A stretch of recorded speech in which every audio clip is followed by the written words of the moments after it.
The Secrets of Star Trek is brought to you by the Star Quest Production Network and is made possible by our many generous patrons. If you'd like to support the podcast, please visit sqpn.com/give. You're listening to The Secrets of Star Trek episode 91. Captain to bridge. Spock here. Make it so. Surrender is not an option. Attention crew of the Enterprise, this is James Kirk.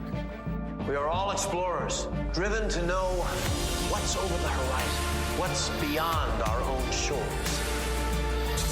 We would have helped you get home if you had asked. That's who Starfleet is.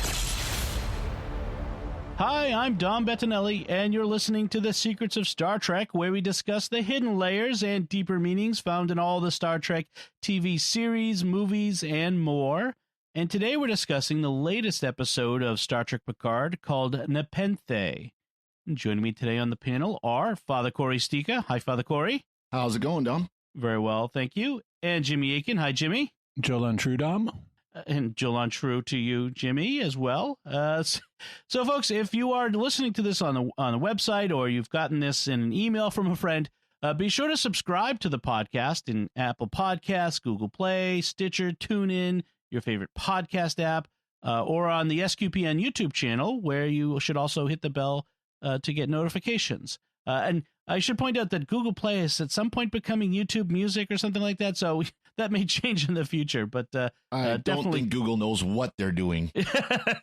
As usual. But that's a whole nother podcast called Secrets of Technology with Father Corey and I did together. So let's talk about Picard and this episode called Nepenthe. Now, Nepenthe is a Greek word, right? Mm-hmm. Yep. I mean, according to its roots, so is not, and penthe is related. It's based on the root that means to think. So it's unthoughtfulness or oblivion and forgetfulness. And it also gets used in a context of something that will cause you to forget your troubles.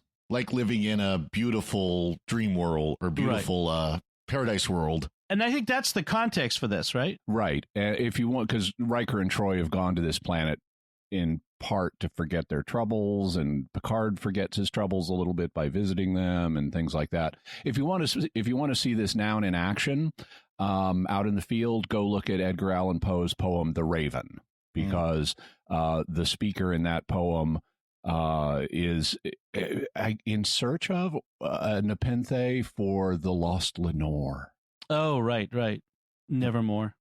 That's the rhyme. Yes. Yeah, Michael Chabon, the showrunner and co-writer of this episode, he says it's a mythical cure for heartbreak, sorrow, and illness. So the illness part is also perhaps why they went to this planet Nepenthe. They needed to get off the Borg cube really fast. And because Picard needed, I do want to mention a little bit of trivia. With this episode, Jonathan Frakes, who plays Will Riker, becomes the only performer to appear in 5 different live-action Star Trek series. And he and Marina Sirtis, Deanna Troi, became the only performers to play the same character in 4 different live-action Star Trek series. Do you know whether the discrepancy there is for Frakes? DS9. He didn't play. He played Thomas. Will Riker. He played Thomas Riker. That's right. Yeah. That's right. Yeah, that was a little tricky there. But they've been in TNG, DS9, Voyager, both of them. I think. Enterprise. And Enterprise, right? That terrible episode of Enterprise. Oh, that was a terrible ending. Not the worst, though. Night in Sickbay was far worse. Yes. But that's a future episode or a couple episodes of this podcast. We'll get to those. So I just thought I'd mention that, a little fun fact there. All right. So as we start with a flashback, but not so far in the past. Yeah, just 3 weeks ago. 3 weeks ago. So that tells us the timeline here is that all these events since they've left Earth has taken about 3 weeks. So we're at the Daystrom Institute, back where we saw this encounter, abbreviated version of this encounter between Agnes Jurati and Commodore O, the head of Starfleet Security, who is a Romulan agent, which that's really bad. And this time we see that O tells her that she knows all about everything she did with Picard at her 2 meetings with him, and it turns out she's the one who asked Agnes to ask Picard to go along on the trip. And as we come in on Soji, we've seen the beginning part of this scene before, where she's sitting there over the cliff by the Daystrom Institute, or under the Daystrom Institute, and she's eating her sushi, listening to sad opera, which the closed captioning says is the same type of opera that Dr. Culber likes on Discovery. Oh, really? Yeah, and no wonder other people don't like it. It's really not atonal but sad. and she's eating her sushi with 5-cent chopsticks. I mean, okay, I have 100 of those in a packet in my kitchen. You know, it lasts for years. They're the cheap little wooden chopsticks. I mean, come on, this is the 24th century. The ones you go to the Chinese restaurant and they hand you with your takeout. The one, yeah, with the takeout, if you stay to dine in, they give you better chopsticks than that.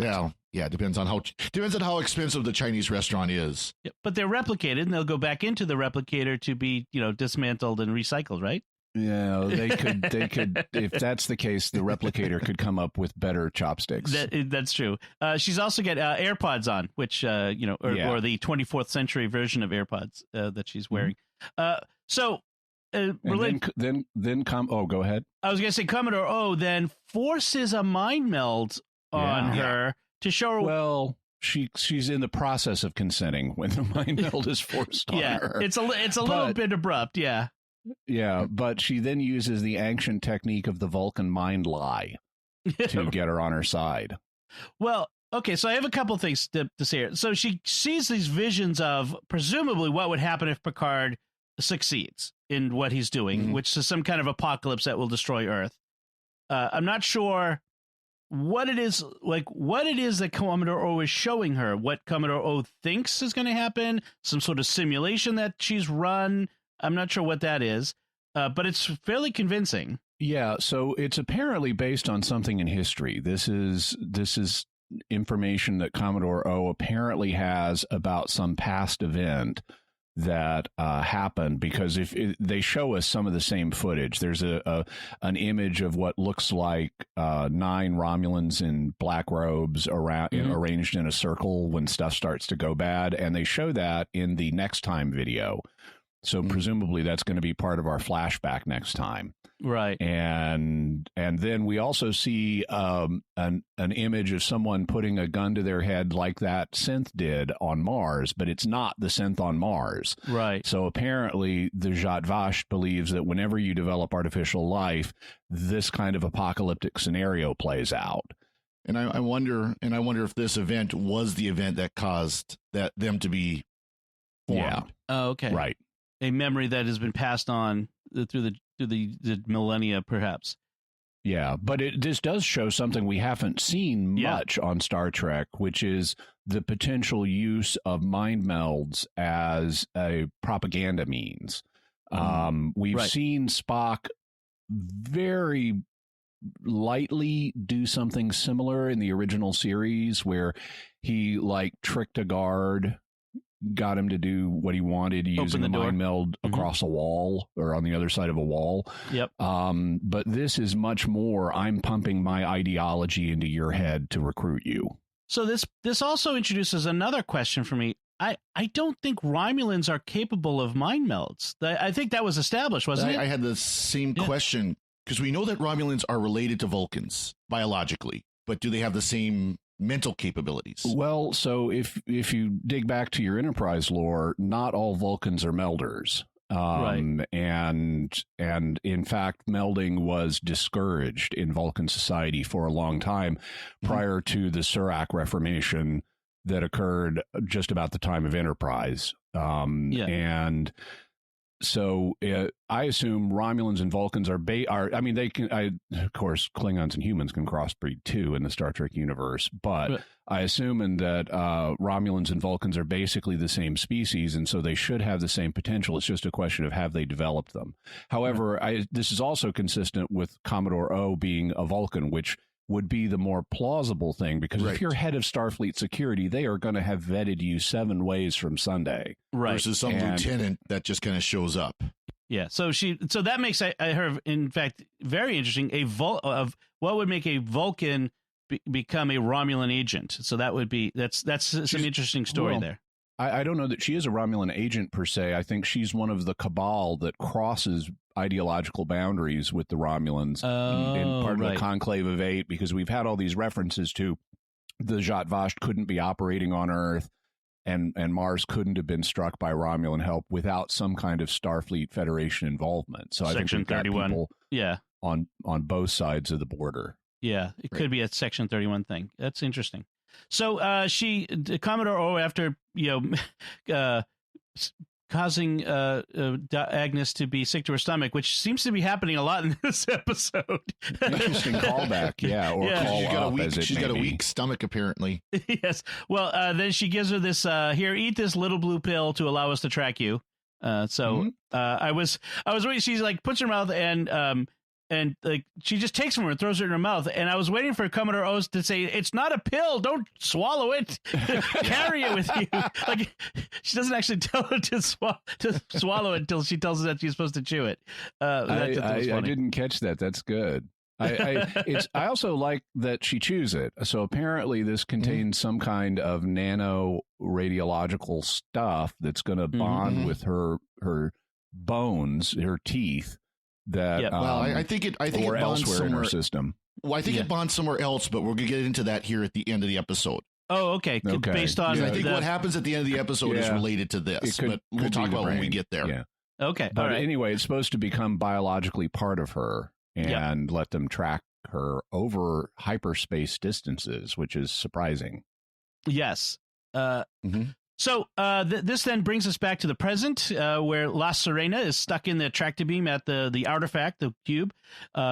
Agnes is in her angst here, which may be why she's called Agnes, reveals a little too much of what she knows. She to quote her, "They don't want us, they want her. They'll meaning Soji. They'll hunt her down and destroy her. Tell them we just want to go home."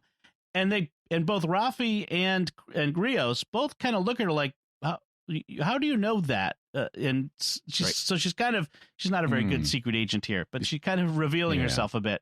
Were you playing on, maybe she's called Agnes because it sounds like anxiety or anxious or something? Or something having to do with angst, yeah. Okay. That could be. It could be a trait name. That had not occurred to me before. I've just assumed, okay, so her name means lamb. Yeah. Well, she is a bit of a lamb, in the amongst wolves in all of this too. Yeah.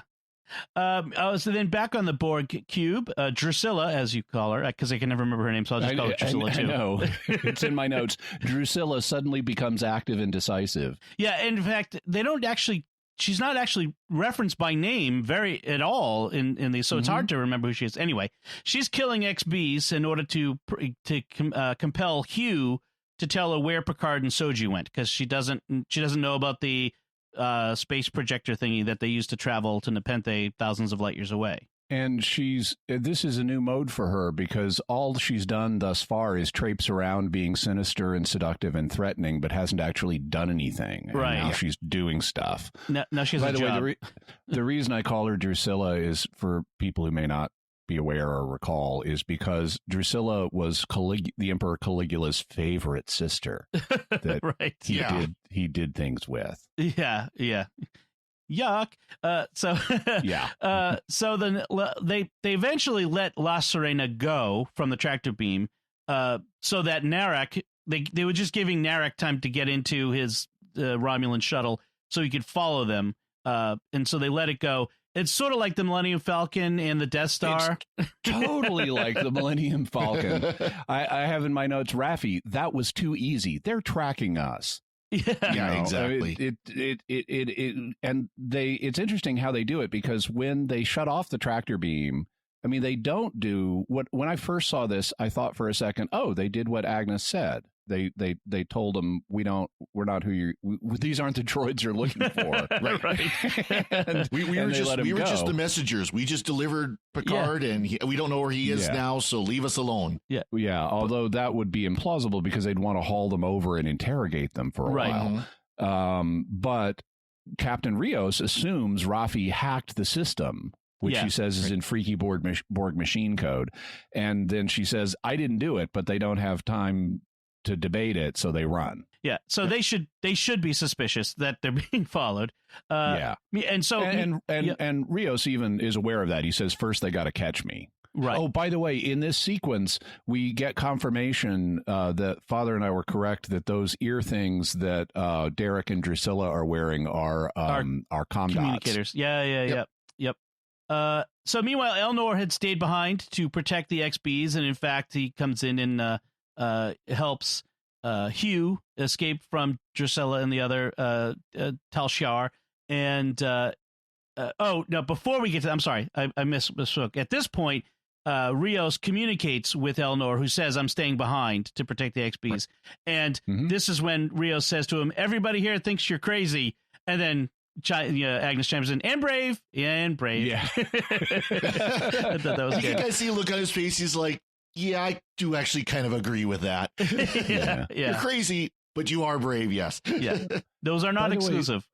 Yeah. By the way, speaking of Elrond, and I don't know if you're going to cover this in feedback or not, but we had some feedback where someone proposed that his name, let's go ahead and do that part now. Okay. That his name is a pun because in various Tolkien Elvish languages, of which there is more than one, El means star, and the claim was that Nor is related to the word for a journey or voyage, so his name would mean Star Trek. Now, we did some work to try to confirm that, and Dom, I understand you're the Tolkien Elvish language expert here on the panel. What can you tell us? I am super nerd, so therefore, so there's a pretty good online Kenya and Sindarin dictionary, and as a verb, Nor means to run or leap. So Trek isn't a bad cognate for Nor, for in Elnor. El, of course, the root is for that is star.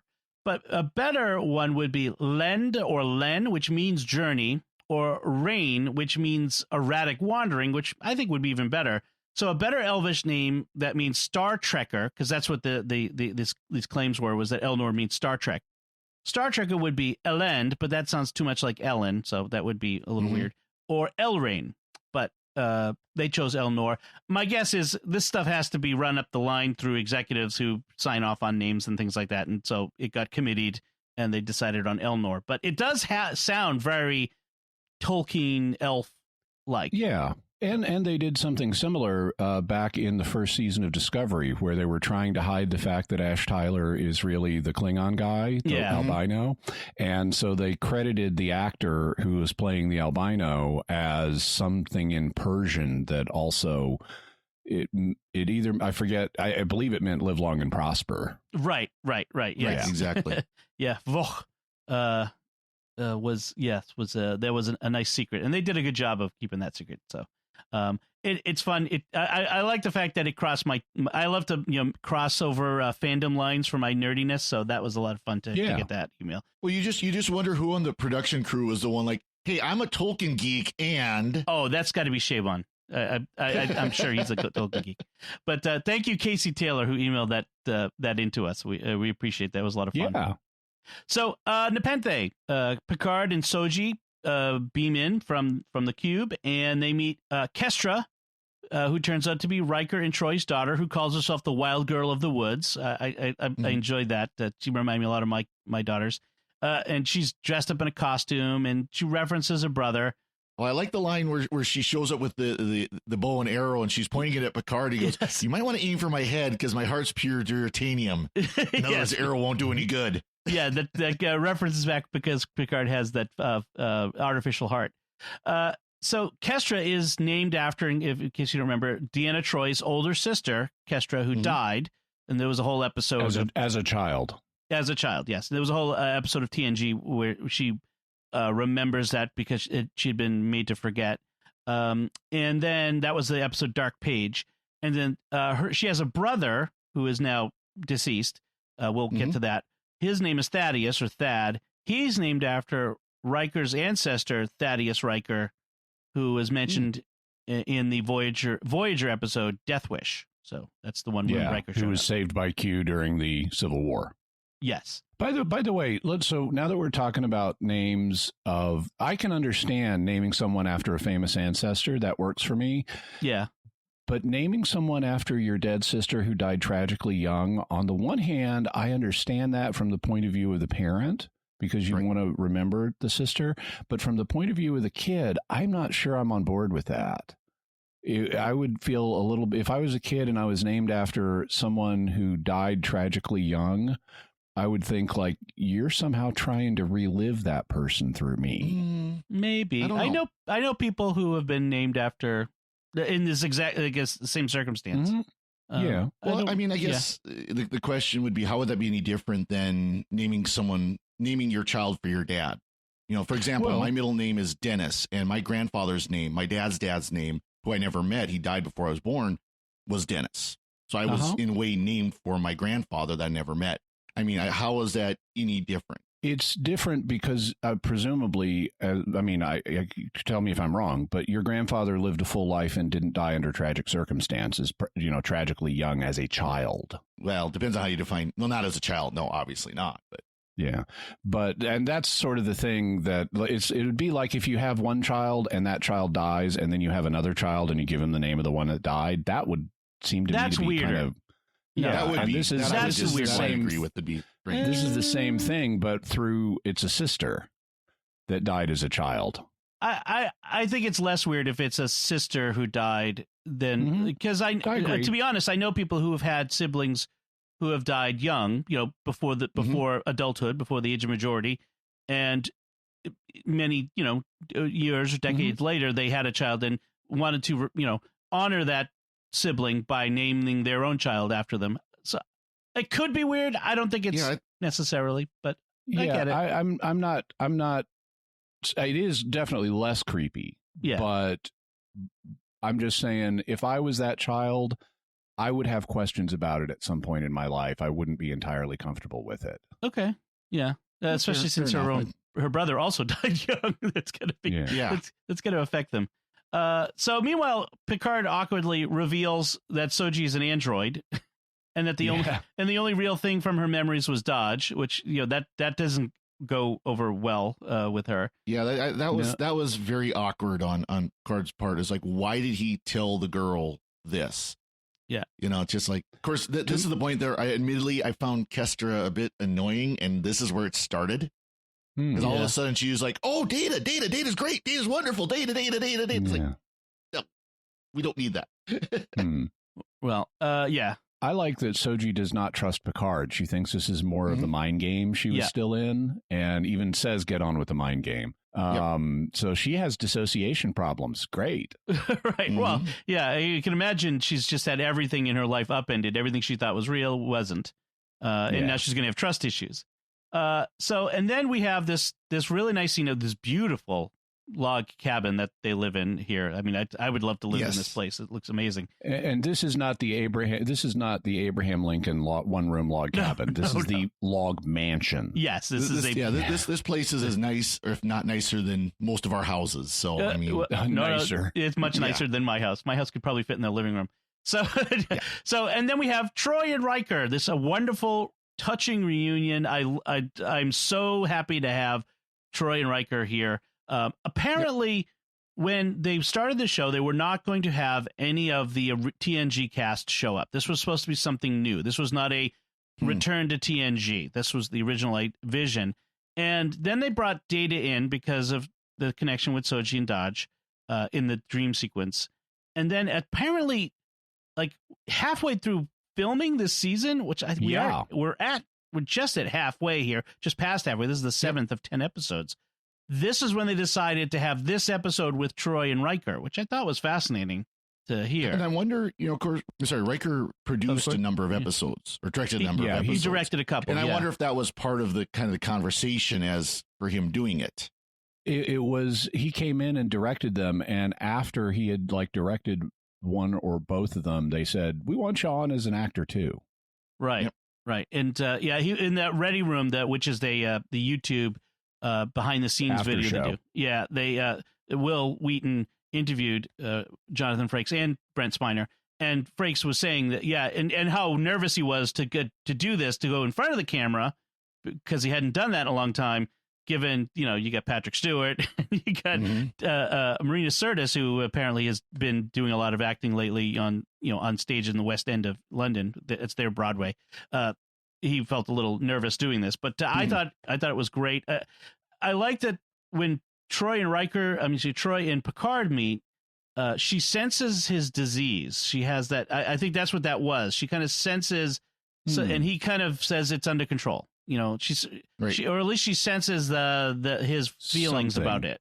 Yeah. Yeah, I thought she was sensing the fact that he's just escaped and is in trouble. I suppose. I guess I went a little further than that. But I didn't even take it on that level. I just took it on you've just shown up all of a sudden without letting us know you're coming. Something's going on. Right. Just right, more intuition of something's going on. Yeah. Go ahead. She's coming out to do some gardening or something, and she really needs to sew the sleeves back on her shirt because they're coming off. I mean, despite the fact they're living in a log mansion, her clothing is falling to pieces. Oh yes, the cold shoulder look. I've heard that's what it's called. That's like cool or something now. I guess I don't know. Yeah, my wife doesn't like it, so that's how I know about it. I like Will Riker as a dad. I mean, really. Dad, stop yelling. I mean, I could totally identify with that. That's totally Riker is the dad. I mean, he is. You can hear him telling dad jokes. Yes, totally. And he gets a couple in this time. I like how his version of Alexa doesn't require a wake word now, because on the Enterprise they always had to use the wake word computer. Right. And now they're past that. So he just says pause music and it pauses, and shields up and they go up. Yes. Well, I love it. I love it. You got like the rugged backwoods off the grid look, but by the way, they got shields and sensors. Yeah. If you're a retired Starfleet captain. But I like how they are keeping the technology ahead of us, because back in the day, having a wake word for your artificial assistant was something we didn't have artificial assistants. Right. Now we do. And so to keep the technology ahead of us, they've decided, okay, the assistant can tell contextually whether you're talking to it or talking to someone else. Right. And that makes sense. And that's where our technology is ultimately headed. But I bet we get there before the 24th century. we seem to be a little faster than them. And as you mentioned, he immediately knows that Picard needs a place to hide out. So that's when he says shields up, perimeter scans. He says they have shields because they've had trouble with the Zinti, who first mention in a live action series. They were from the animated series episode "Slaver Weapon," an episode they were originally from Larry Niven's books. That when he took one of his books and turned it into a TAS episode, became part of Star Trek. Yes, right. Short stories. His short story, "The Soft Weapon." But if you are a fan of Larry Niven, as I am, and have read his known space series, there's all kinds of stuff about the Kzinti. They are basically 8 foot tall orange tiger. And people. Orange tiger, sentient tigers. Yeah. Yep. And we need sentient live action. They've fought repeated wars with humanity and lost every one. They tend to attack before they're ready. Yeah. And ultimately, so it's tigers versus monkeys, and the monkeys tend to win because of our monkey smarts. Right. Versus their tiger aggression. Yes. Riker mentions Newton's fourth law of thermodynamics: no good deed goes unpunished, which is also the 285th rule of acquisition. That's right. Yeah. And he tells him that Will reminds Picard, "I told you that the supernova rescue would mean you'll be butt deep in Romulans for the rest of your life." And Picard sort of yeah.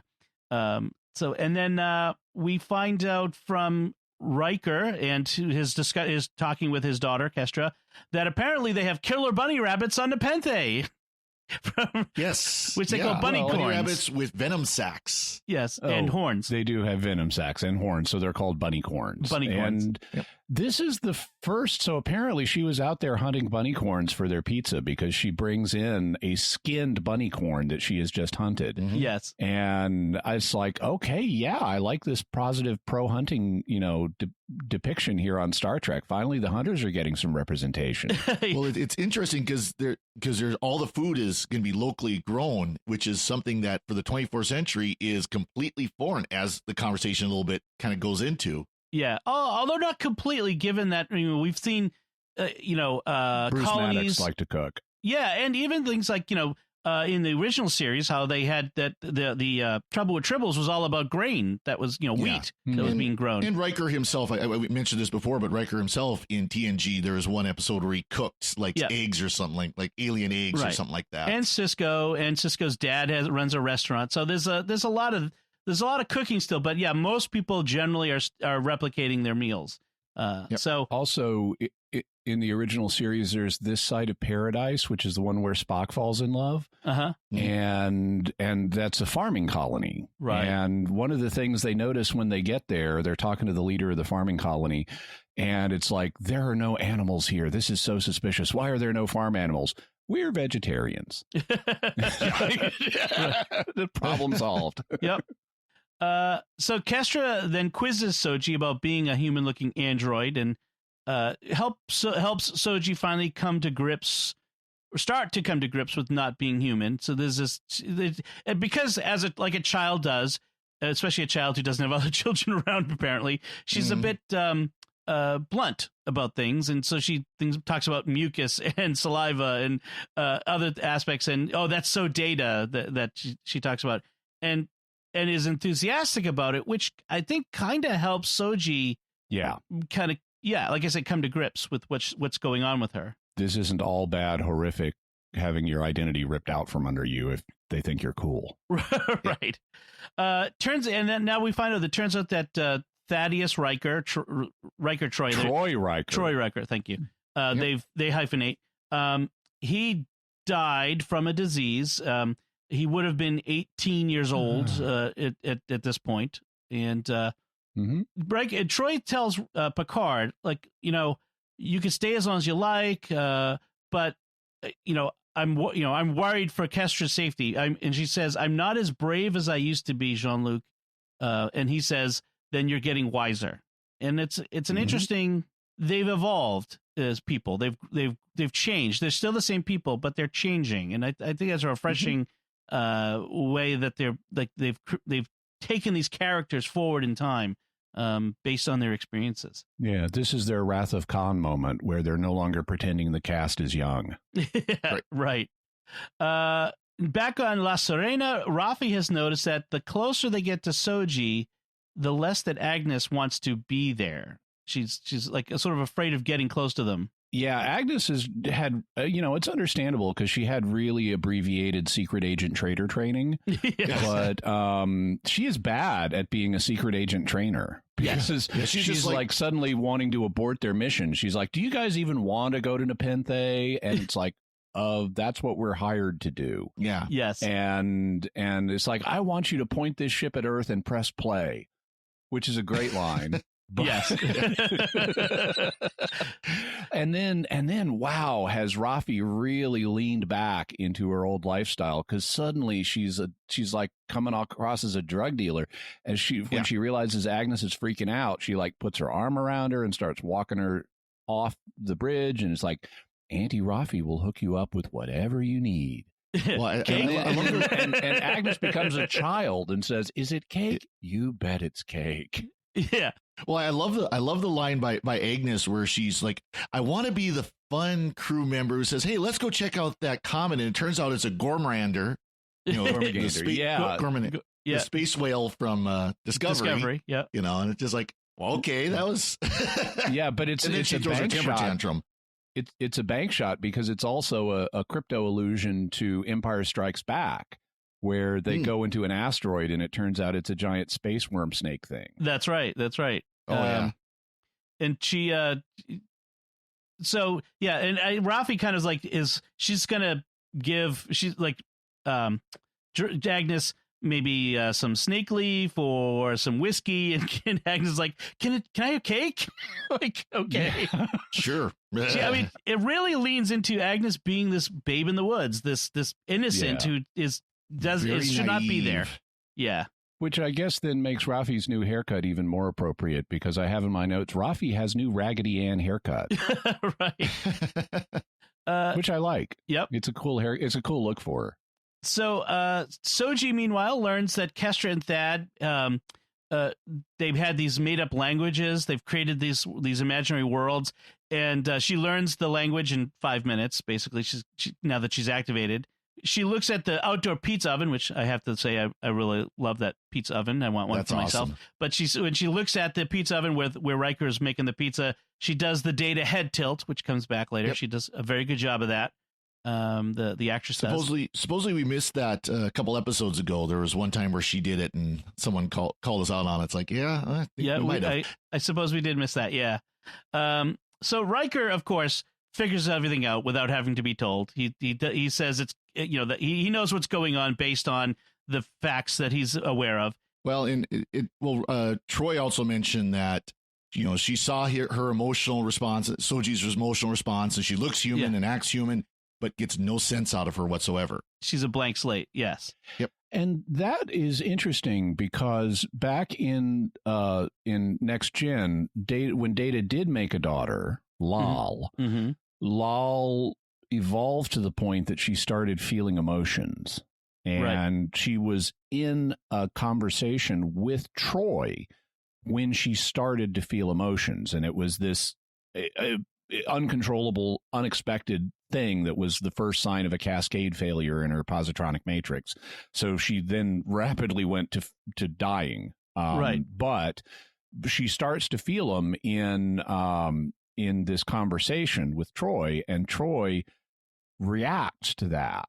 And she senses it's them. not clear, because I recently rewatched this episode as background for Soji and Daj. Yep.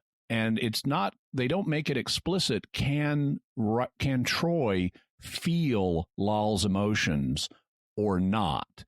Based on Marina Sirtis's performance, it looks like she may, but it also could just be concern about this unexpected turn of events.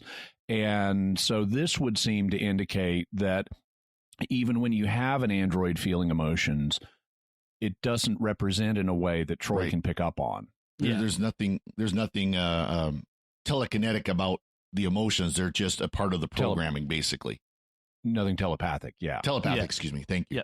Yeah. And it could be that even if she was sensing Lal's emotions, that whatever made Daj and Soji's emotions not create a cascade failure also created it or done in such a way that they can't be sensed, perhaps. Yeah, and they never talked in the movies after Data put in the emotion chip whether or not she could sense them either. So. Right.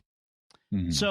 So Riker tells Picard, it's classic Picard arrogance. He says he gets to decide who's in the loop, who isn't, which is fine for the bridge of a starship, but now you're dealing with a teenager more or less, and you're not ready to deal with a teenager, as the dad tells Picard. Picard agrees because he's never had children of his own, and then we find out about that he was born and raised on starships, and he was fascinated by the idea of a home world, so he invented one, which I think is an interesting insight.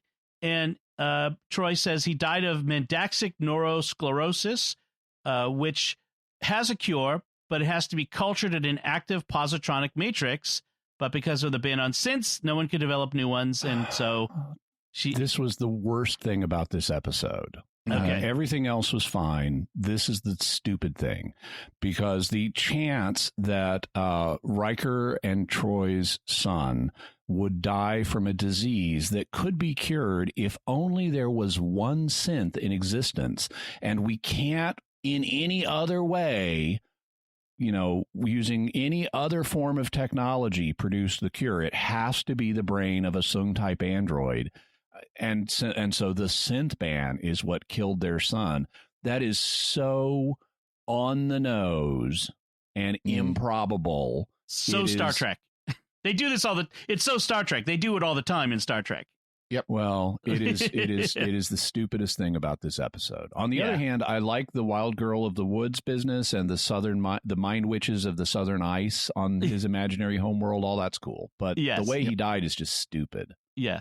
Well, it's supposed to make it more profound that here is Troy meeting Soji, who could have been a cure, and so I get that. You're right. I mean, it's a bit of a on the nose stretch of things. This is this is Slim. This is Slim Pickens riding the atomic bomb down to the test site on the nose.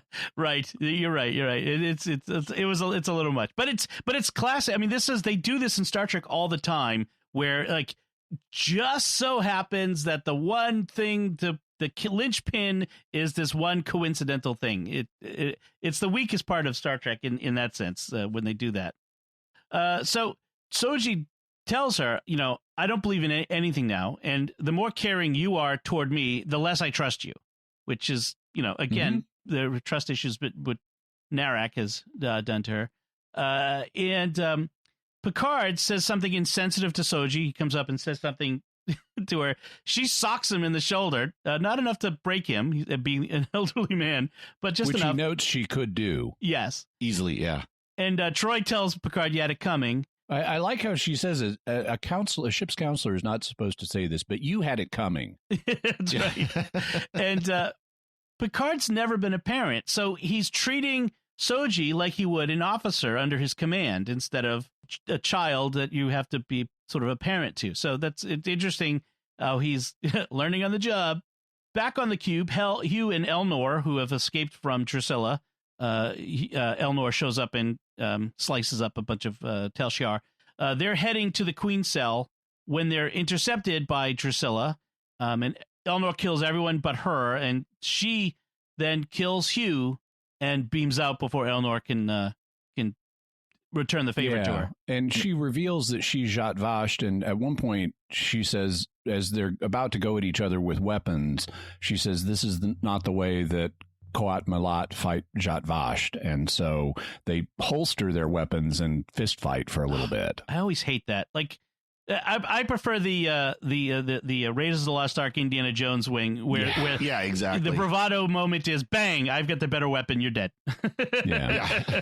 Well, she essentially does that because she uses the martial arts with Elnor, but then she whips out the weapon to shoot Hugh. Right. Or a knife. It's a knife, yeah. Yeah. And he bleeds out remarkably fast. Yeah, she hit something really vital there. Hit the artery to the brain. I mean, that's a pretty important spot. Earlier, she had said that she didn't kill him because he was Federation and was thus protected by that asinine treaty. But here in the episode, he and Hugh were in the process of wanting to. Hugh, in particular, was taking the lead and saying, we're going to go to the Queen cell and take this Borg cube away from them. Right. Yep. So he's and that's a treaty violation that lets her. It's like, oh, goody, I get to kill you now. Right. Yep. Right. Back on La Serena, Rafi is feeding lots of velvet cake to red velvet cake to Agnes when they find out that their shadow, Narak, in the Romulan snakehead fighter, which I think is kind of cool. He's back, and they can't figure out how they're being tracked. Agnes does, and this is where she gets sick again, thinking... Well, she's working on her third... I mean, those pieces of cake are like a third of a cake. Yes. She's on her third piece. She's eating a whole cake, basically. That's as a dad, I know that's a bad idea. So she gets ill, and they're not... Like, they just assume it's because she's been eating so much, but also it's guilt. She knows why they're being followed. So on Nepenthe, they're having dinner and of the pizza. Finally, this is like the longest preparation of a meal I've ever seen. But hey, they had to grind up that bunny corn and make sausage out of it. And do you know how long it takes to cure sausage, even in the 24th century? Well, yeah. So Soji reveals that Narak got her to reveal where her home is, the so-called nest where she came from, and Picard wants to convince her to trust them, and they tell her it's because of her connection to Data that she should trust Picard. Also, he says, I mean, listen to my heartbeat, look at my pupils dilation, my verbal cues, all this stuff. Now that you're activated, microanalyze my body signals, and you'll tell I'm telling the truth. And she does concede he thinks he's telling the truth. Yes, that's a good point that she makes there. She doesn't just concede that. And it's set up by the fact that in the opening flashback dream sequence of the very first episode, Picard is talking about the dilation relative of Data's pupils to each other. So that's a good point. This is a pretty long callback to this concept. As they're talking about it, Kestra Googles all of the details that Soji revealed. So she Googles them at the table. She texts under the table. Oh, that's what it is. Yes, that's right. She asks this Captain Crandall, the crazy old ship captain who lives near them, also known as Obi-Wan Kenobi. There's a lot of references to Star Wars in this episode, if you look for it. But she finds out what the planet is, and so she's got the information based on this very thin data that they get from the information they get from her memory. I don't know why she texted this guy. It'd be quicker just to Google it. But exactly. I do love the name of the place where he lives at Infinity Lake. Yes, that's a great name. By the way, speaking of Obi-Wan Kenobi, a while back I saw a cartoon, like a one-panel cartoon where Luke is talking to Obi-Wan and says, "Ben, you cannot call them sand people."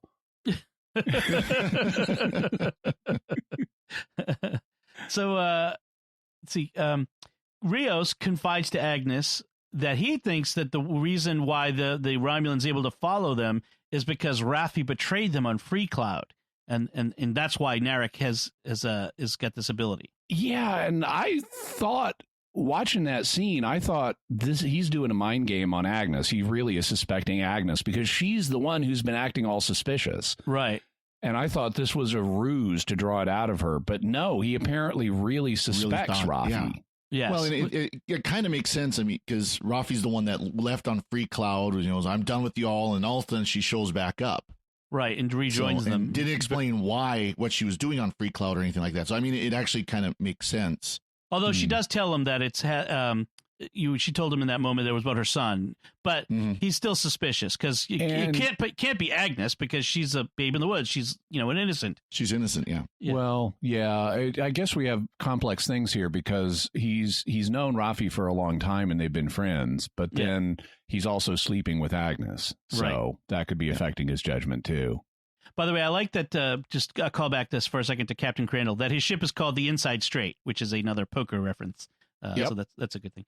So Agnes, in a fit of guilt, knowing about her betrayal of the Rios and Ralphie, she injects herself with a compound that has neurotoxic effects on some species. On some species, presumably human, because it has some bad things happen to her. To counteract the tracker, I do like when she collapses to the floor. The EMH appears and goes, "What is the nature of your? Oh, bloody hell!"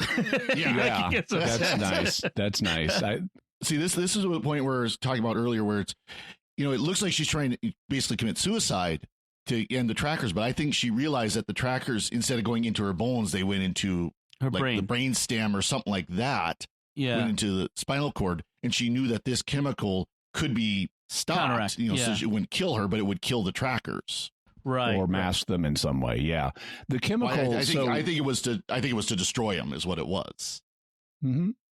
Either destroy or mask them with a signal that'll, make them ineffective one way or another. According to the closed captioning, the chemical she injects herself with is noranium hydride. But when she went to that 3D printer and got the hypo spray, I could have sworn it said uranium hydride, which is a real thing. But apparently and I thought, oh, well, okay, if it's a radioactive isotope, that could mask the trackers, but apparently it's not, according to the closed captioning. I love that the prop was basically just a 3D printer. They didn't even take the 3D printing head out of it. They just had it replicate and transported inside it. I just thought that was hysterical. So back on the cube, Elnor, who's running around trying to hide from the Tal Shiar, activates the Fenris Ranger's SOS finds thingy. a Fenris Ranger SOS beacon.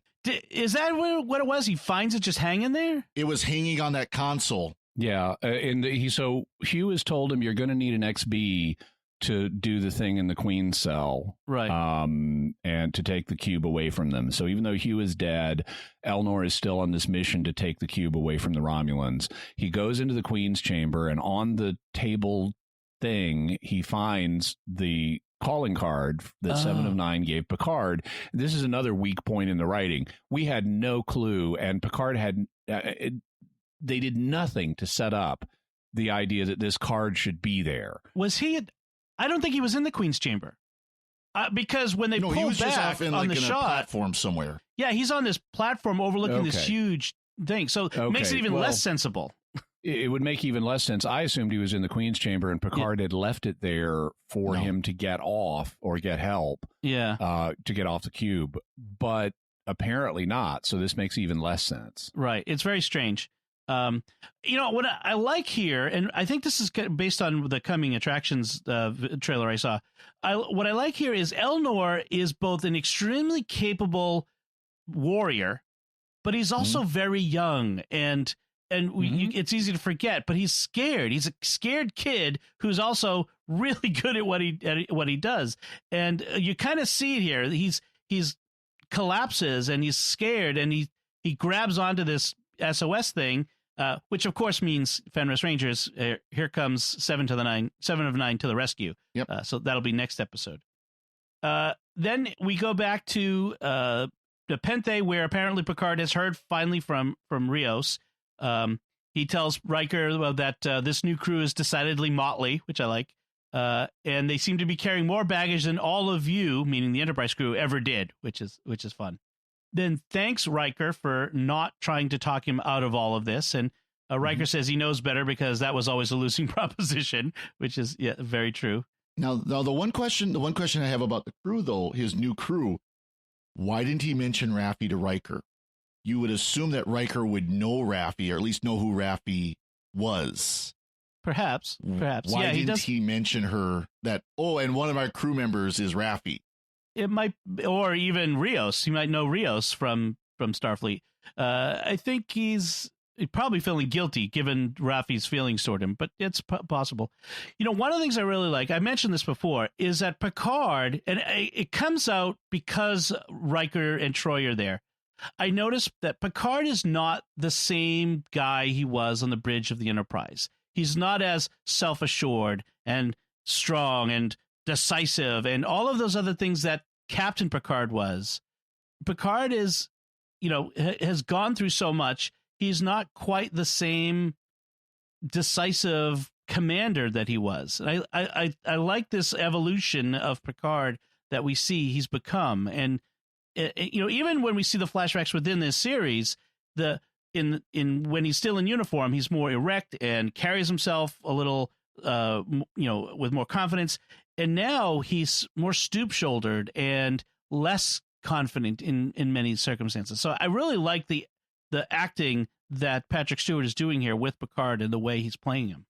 All right, then Kestra, as we have our goodbyes, Kestra tries to tell Soji that although she doesn't have anyone, because Soji thinks she, even doesn't have her sister, you could have Picard and he could have you as family. That's what she's going to say. And then we have the very nice goodbyes, and we get the TNG theme to end the episode, which I thought was a really nice touch. As they go back into the log mansion. The log mansion, that's right.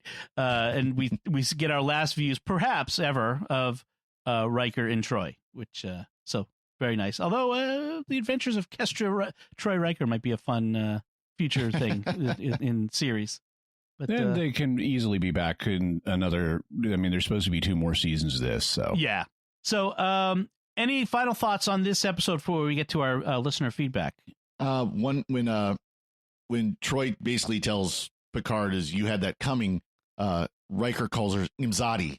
Yes. Of course, we know is the Beta Z word of affection. Right. He says it angry too. Yeah. It's like, beloved, what are you doing? Basically, like, attention, Right. Jimmy, any last thoughts?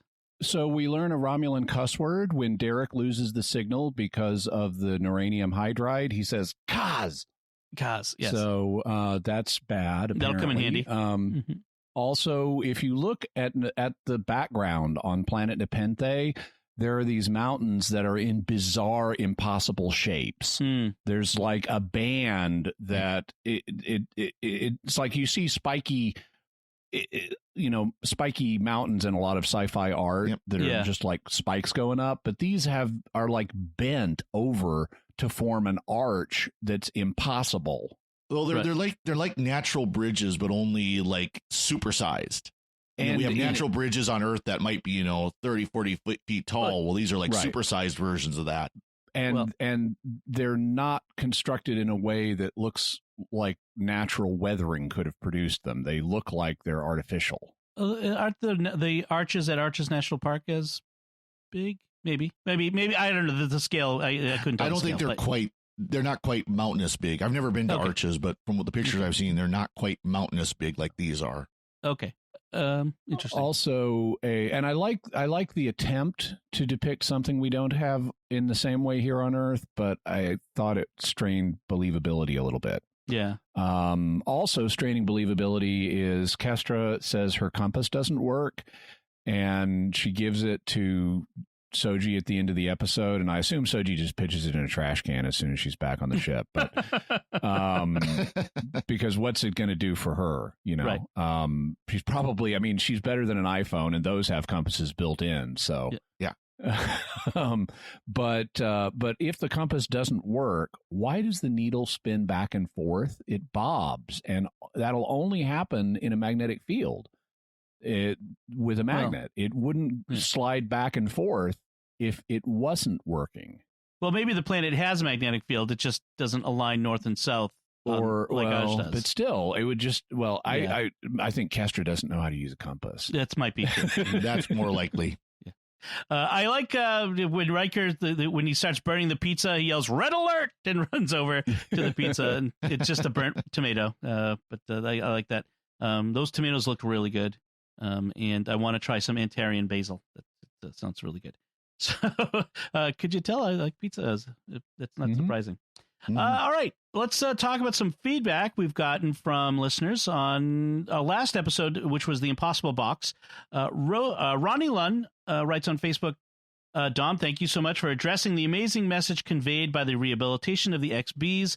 This is such an important message for us as Catholics to bear witness to, not just for the world, but also for our other Catholic brothers and sisters. When we lose sight of the fact that all are beloved children of God, we lose sight of the mission. Yes, thank you, Ronnie. Yeah, I'm glad that resonated with you. This is also something that's really great about Trek, as compared to other sci-fi franchises, the value of diplomacy and seeing the humanity in others, quote unquote, because sometimes they're aliens, even when we find it difficult to recognize that they're beloved children of God. Then he says, I'm wondering if Jimmy might have any recommended readings by any theoretical theologians who are discussing the relation of the soul, the body, and consciousness as it relates to transhumanism and other artificial intelligence. I don't know. I've written a little bit on transhumanism. I don't know of any theological books that have been written on that subject.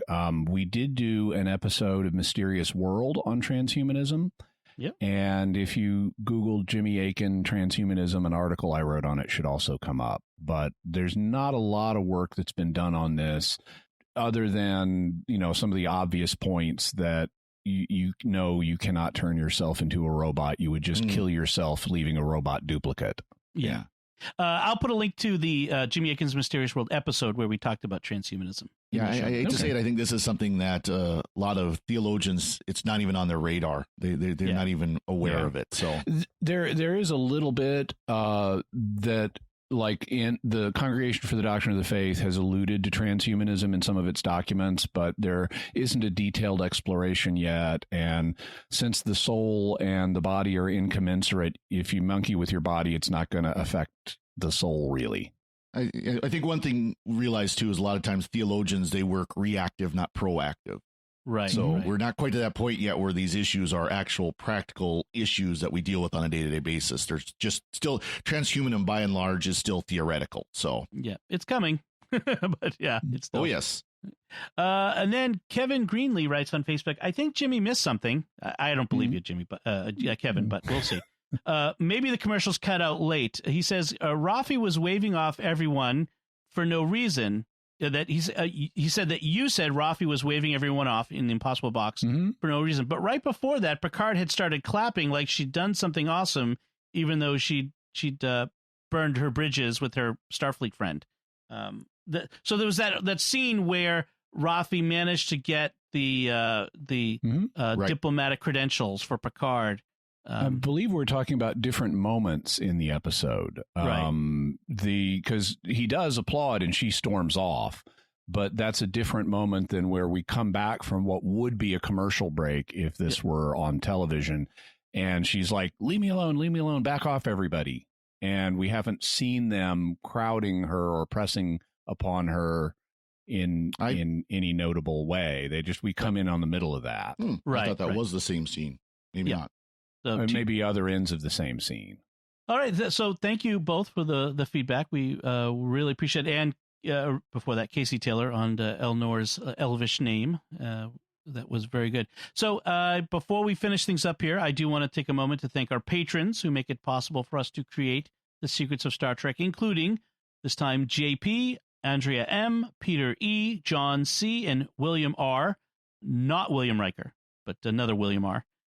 Oh, darn it. Their generous donations at sqpn.com/give make it possible for us to continue the Secrets of Star Trek and all the shows at StarQuest. And you can join them by visiting sqpn.com/give. All right, so that's it from us. We'd love to hear from you what you think of this episode, Nepenthe, and what we had to say about it. And you too can send in some feedback by going to sqpn.com/trek. Leave a comment there. You can leave a comment on our Facebook page. That's facebook.com/StarQuestMedia. Or you can send an email to trek@sqpn.com. And we'll be back next time, and we'll be discussing the next episode, Broken Pieces. Until then, Father Corey Stika, thank you for joining me and sharing the Secrets of Star Trek. Well, thank you, Dom. And Jimmy Aiken, thank you as well. Jolan Trudom. And Jolan True to you. And once again, I'm Dom Bettinelli. Thank you for listening to the Secrets of Star Trek on StarQuest. And remember, I'm alive, and I have a mission, and there's not a chance in hell that you or anyone else can stop me.